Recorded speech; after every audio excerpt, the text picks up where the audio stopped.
Hi friends, Psalm 1, reading from the New Revised Standard. Happy are those who do not follow the advice of the wicked, or take the path that sinners tread, or sit in the seat of scoffers. Their delight is in the law of the Lord, and on his law they meditate day and night.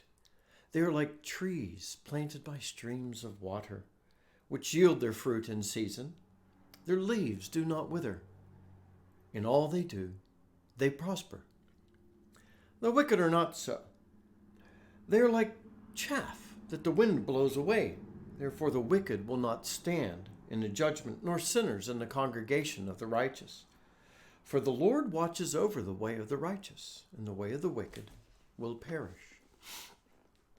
This is a great psalm to meditate on. It's one of those that, for me, I like in the morning. If I wake, before getting out of bed, I like to pray through the Lord's Prayer. Maybe then think through Psalm 1 or Psalm 23. Now, the psalm points us to the law of the Lord. It points us to the life in the law of the Lord. And in that, I start thinking about how Jesus came to fulfill the Old Testament. Jesus came to bring all the promises of God to a reality, to their intended reality. And so I'm not thinking about this from the wicked get punished standpoint. I'm thinking about this from the standpoint of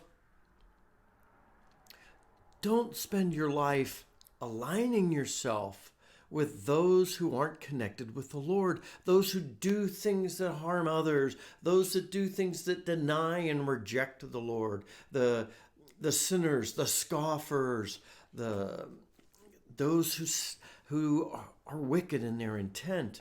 But you delight yourself in the Lord and in his law. And again here, the law of the Old Testament, the core of the law, is the core of the law in the New.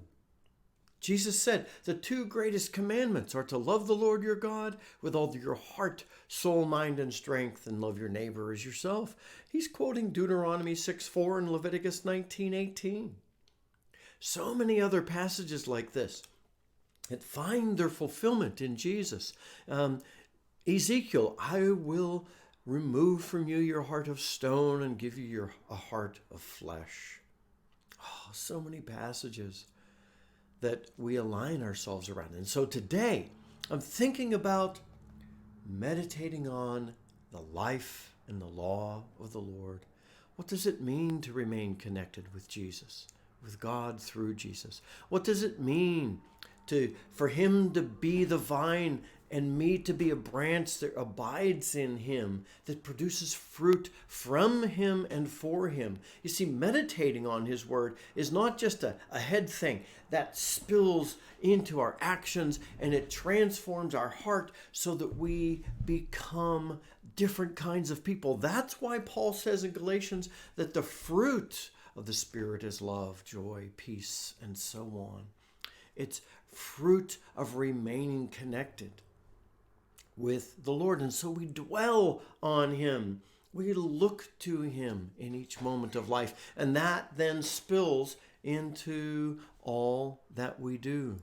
And so this Psalm 1 points me to that life we find in Jesus. And I absolutely love Psalm 1 is such a connection between the Old Testament promises and the life that the Lord promises and what we find today in Jesus. Like trees planted by streams of living water, that image of living water bubbling and flowing up out of us is a very strong New Testament image. They bear their fruit in season. We see that repeated as an image in the New Testament as we connect with Jesus, whose leaf does not wither. There is life in us, life flowing from that stream of the Lord. And we reject all of our sinful ways of the past, and we clothe ourselves in the life of the Lord. So I find meditating on Psalm 1 drives me to think about what daily life flowing from the Lord's presence looks like.